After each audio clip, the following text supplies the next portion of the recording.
What is up, my frosty brethren? My name is Arctic, and welcome to a brand new episode of Destiny Tips and Tactics.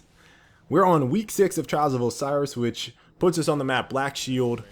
And as with all my other videos, very first videos for new weeks of Trials, I'm going to cover some of the basics of Black Shield and talk about general strategies that our team ran that were successful for us during our Trials adventures. So talking from a very general standpoint in terms of loadouts and strategies, we stuck to the hand cannon sniper route. We actually ran 3 snipers this week, which was I think a first for us, other than maybe Widow's Court. We might have done that a couple times, but we consistently did it this week. Paid off very well, finished up on our 27-0 run rather quickly. But primaries, we kind of varied. There was last word use, I think a little bit of thorn, Mida multi-tool, and I want to say there was one scout rifle play other than Mida, maybe 1 or 2 maps or matches, I should say. So Mida, last word, thorn was the primary weapons there, and then followed by a sniper. T to the Eddie actually ran a BTRD machine gun, heavy machine gun, because he felt like this map was a lot more open and he could get away with kills, and it was really working for him. So that's something also to think about with the heavies, is that this isn't necessarily a rocket friendly map. Kind of like Widow's Court, you can get away with some heavy machine gun play if you deem it necessary. Now, the reason he was using heavy machine gun is because he had blink, which made it a lot easier for him to dodge rockets in open space. So that's something to also think about. Now, general strategies that we were running, we would either run 2 inside and then 1 outside, or 2 outside and 1 inside. During the heavy rounds, we were consistently running 3 outside because we did not want to give the enemy team an opportunity to either get a super round or shotgun push us on the inside. And we were trying to avoid as much as possible. I stressed this when we were playing. I did not want to give people easy kills like the last couple weeks. I felt like shotguns really provided folks with easy kills and made those maps kind of frustrating for me to play, because I didn't really feel like those players necessarily had to work in a lot of cases to get their kills. So I wanted enemy players to specifically work for their kills, show me that they could aim better than me, that they had better strategy. And by avoiding that inside heavy, it makes it so that it's not super cluttered. There's not an opportunity for folks to shotgun you. You have more open space to strafe. Just makes it a lot more difficult for, I think, the average player to make a play on you during those heavy rounds. So we were running outside consistently because of that reason. Something, again, to think about if you are going for those heavies during the heavy rounds. Now, talking a little bit more about the base strategies, when we were running 2 inside, Teddy and I would set up on the door. Teddy would watch the middle door area, kind of like the flat portion of the first level of the inside, where there's that little dip, so people can kind of head glitch around there. And I would specifically be watching the platform and looking towards the inside of that area near the heavy. What we would do is basically wait for the enemy team to push.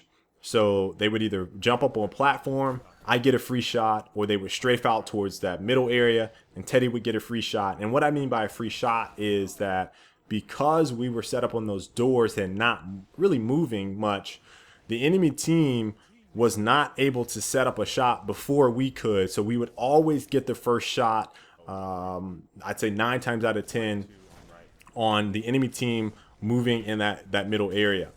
And that area is not a high value area. So in the event that they naded us out on the door, or they killed Teddy or something like that, I could get an easy res. I could cover the door pretty easy, or kill me. He could res me, and then we could just rotate back outside. Outside is more important, I think, on this map, but people haven't really figured out how to play it because of overtime and where the point spawns right at B, essentially, for control, which is outside in that bowl, and it makes it pretty easy to win the match by playing outside if you know how to set up correctly. There's a lot of nooks and crannies that you can get caught very easily from a team that's either in their spawn or if they push out mid pretty, I say, successfully, that can cause you to be looking every single way and not necessarily know where shots are coming from.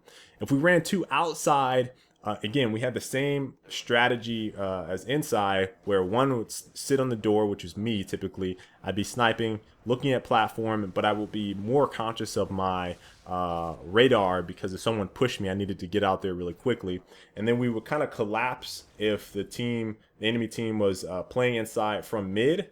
So the point when I knew that they were at mid, I would kind of sit at the door and then make either a push or throw out a nade, or just generally call outs of where enemy teams were, players were located on the enemy team. So that's kind of generally how we play. We use the middle door a lot to flank, or to push out to help another teammate. Talk about rotations the first week. We're doing a lot of great, fantastic rotations from everybody on the team, and we were really utilizing nades, I think, a lot better on this map than I've seen us do in the past, either to set up, pushes, or to just hurt an enemy player and back them off from a position so we could then take that position. It was excellent nade play overall, and again, we were able to utilize snipers a lot better because the terrain of this map is a lot flatter than Thieves Den, where there's ramps and nooks and crannies and curves and stuff like that, making the line of sight breaks very frequent.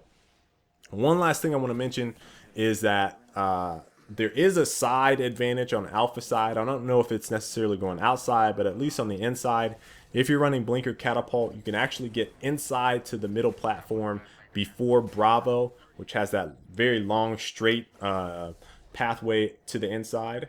So it's something to think about. It isn't necessarily that, I'd say, game breaking for this particular map, because again, outside play is more important than inside play here, and it's about the same to get to the middle of the map outside versus the middle of the map inside from both spawn points. So hope you guys enjoyed today's video. If you guys have any questions, please make sure to let me know down in the comment section. I will be looking down there. And until the next time, folks, I will catch you all later. Stay frosty. If you like this video, you should probably click on the one down below. That'll take you to another video. You may like it. A little bit about me. I'm a former pro player. I play PC and console, mostly shooters. I also have a gaming podcast. I do tips and tactics, live gameplays. Check out my Twitch. Also, I work in the industry. Why are you not subscribed?